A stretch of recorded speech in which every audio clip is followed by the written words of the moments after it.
He was a soldier lost in the deserts of Afghanistan. No one knew what he had been hiding for 15 years. Robert Bobby Williams' hands were shaking. The trembling became more pronounced as he brought the coffee cup to his lips. The 73-year-old former soldier sat in the same corner booth every Monday morning at this small diner in the outskirts of Denver, quietly sipping his coffee. Today was different. Outside, Colorado's cold winter wind was battering the window panes, making those inside shiver. Bobby's eyes, as always, were lost in the frozen droplets on the glass edge, as if he could see another time, another place in those droplets. Two young soldiers across from him, leaning against the table in their freshly pressed ACUS, were studying him. More precisely, they were studying the faded tattoo on his left arm. Both had come from Fort Carson, young operators on weekend leave. "Hey, old man," said the first one, Sergeant Jake Morrison. His voice was poisoned with youthful arrogance. His Texas accent was prominent, the badges on his shoulders still new. "What's that thing on your arm?" "Prison tattoo?" Bobby's fingers tightened around the cup. Those fingers had seen many things, done many things, but now they were just old, trembling fingers. Bobby didn't look up. He slowly placed the coffee cup on the table. On his left arm, on the wrinkled skin, was a faded tattoo. An eagle, stars around it, and numbers that had become unrecognizable in the center. This was a tattoo that had faded under the sun for years, aged like its owner. It looked as tired as he did.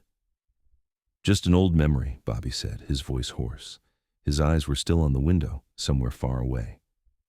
The second soldier, Corporal Danny Rodriguez, was more cautious than his friend. Puerto Rican by origin, his mother was also a nurse at the VA hospital. He had learned to respect elders as a child. "Jake, let it go." But Jake wasn't listening. He was seeking ego gratification, feeling the need to prove he was stronger than the old man across from him.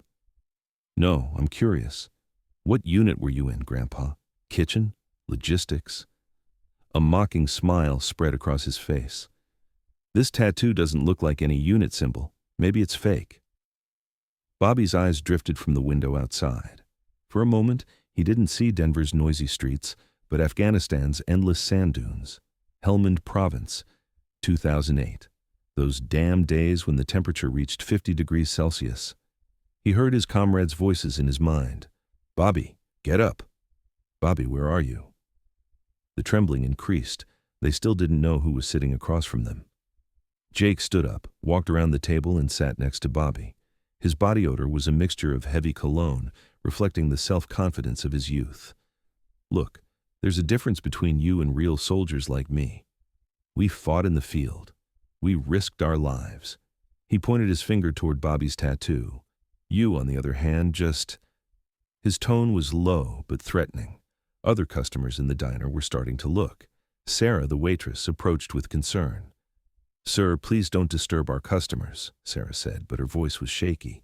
Jake looked at her harshly. "I'm not talking to you." Then he turned to Bobby. "I'm talking to this faker."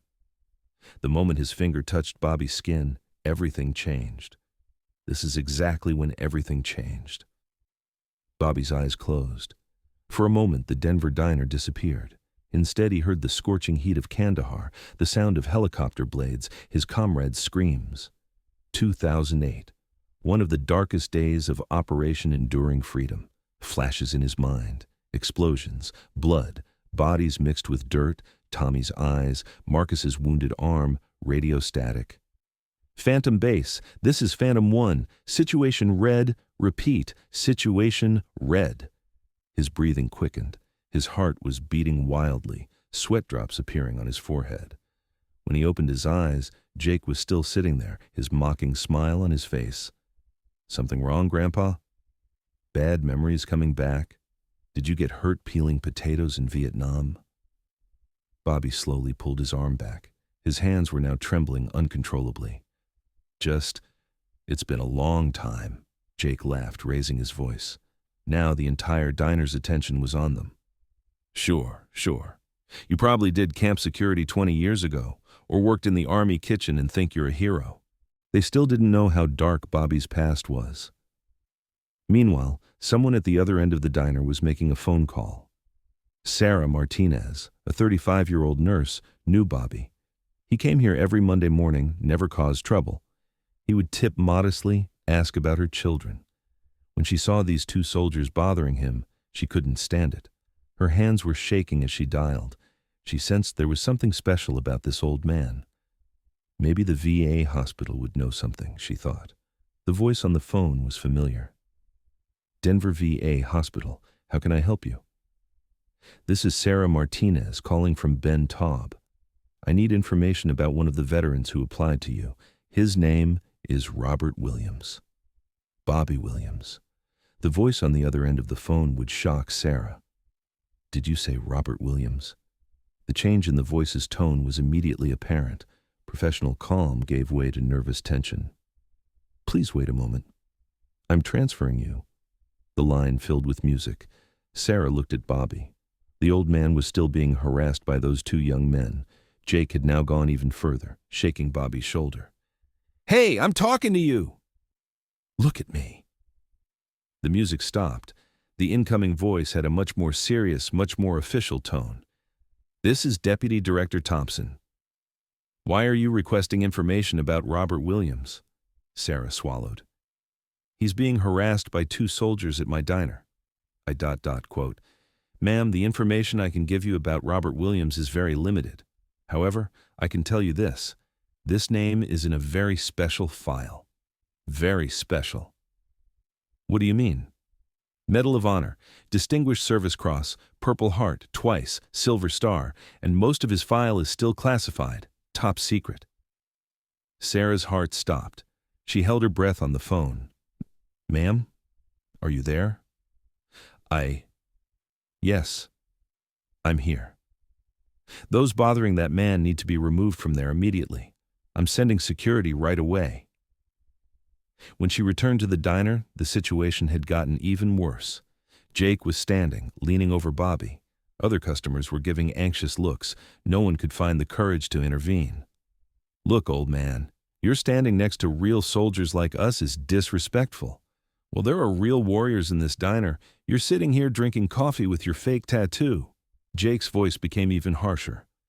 Either you explain that fake tattoo or what? Bobby's voice hardened for the first time.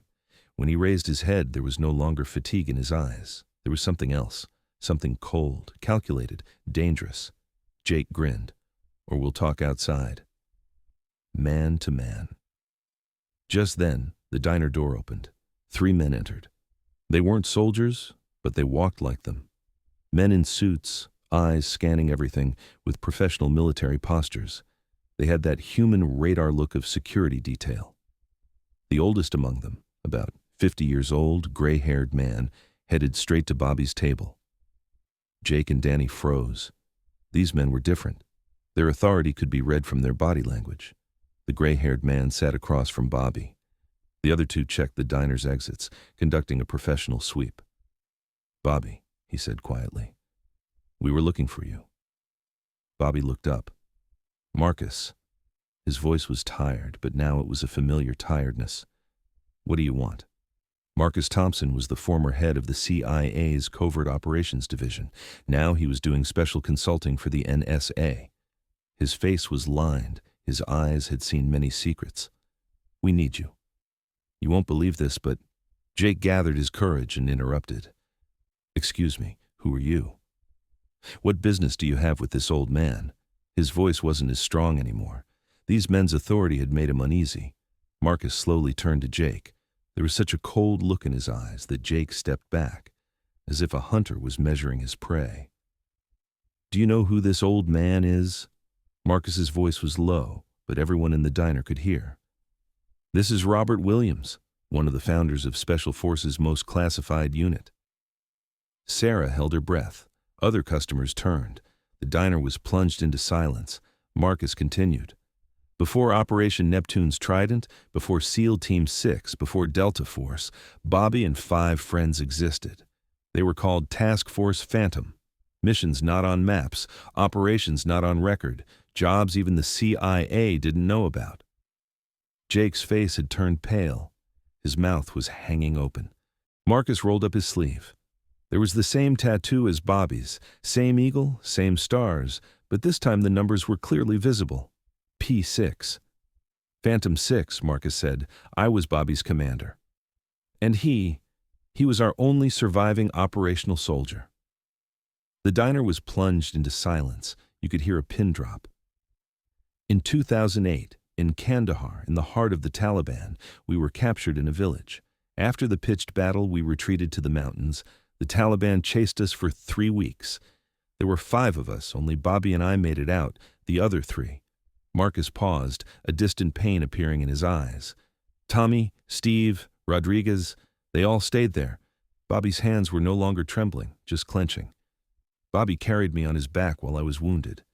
For 20 kilometers, while escaping Taliban patrols, without water, without food. If it weren't for him, I would have stayed there too. Jake was now completely pale. I didn't know. His voice was a whisper. Bobby spoke for the first time, his eyes fixed on Jake. Of course you didn't know, son. Because real heroes live quietly. They don't show off. They don't brag about badges. They don't tell their stories in bars. He paused. They just try to survive and continue living. Marcus stood up. Bobby, I'm coming from the Pentagon. There's a new operation on the Syrian border. Only you can do it. Your old connections are still active. Bobby shook his head. Marcus, I'm 73 years old. My hands shake. I'm not that man anymore. That man died long ago there in the mountains. You're always that man. The fire inside you is still burning. Jake suddenly fell to his knees in the middle of the diner in front of all the customers. Sir, I'm sorry. I didn't know who you were.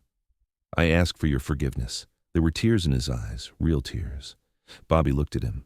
There was no anger in his eyes, just deep fatigue, but now something inside him had changed. Get up, son. We all keep learning. I'm still learning too. While Danny helped his friend up, Marcus turned to Bobby. That mission? Bobby thought for a long time. He looked out the window, then examined his hands. The trembling had stopped. Tell me the details. As they were leaving the diner, Bobby stopped next to Jake. Son, wearing a uniform doesn't make you a soldier. Rank doesn't make you a leader. Character does. This tattoo, he pointed to his arm, is just a sign. What matters is here. He pointed to his chest. And here. He pointed to his head. There were tears in Jake's eyes. How can I thank you? How can I show you my respect? Bobby smiled, for the first time. By being a good example to the next generation, and by never judging elderly veterans again. 6 months later, Jake Morrison applied to Special Forces.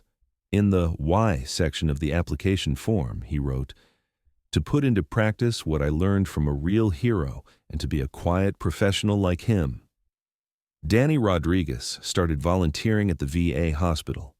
Every week he visited elderly veterans, listening to their stories. He passed on the lessons he learned from them to young soldiers. Sarah Martinez started giving special discounts to all veterans working at the diner from that day on. She also had this sentence written on her wall: "Real heroes live quietly, with respect to Bobby Williams." And Bobby Williams? He went on one last mission with Marcus. The details are still classified, but when he returned 3 months later, he continued coming to the diner, every Monday morning at the same corner booth. The only difference was, he was no longer alone. Jake and Danny visited him every week, listening to his stories. And Bobby, slowly, had begun to tell those stories. And Bobby's hands no longer trembled. Because real strength lies not in hiding your past, but in passing it on to future generations. And sometimes the greatest battle is the one inside you. If Bobby Williams' story moved you, like this video and subscribe to Hidden Legends. Share your own veteran stories in the comments. See you in the next story.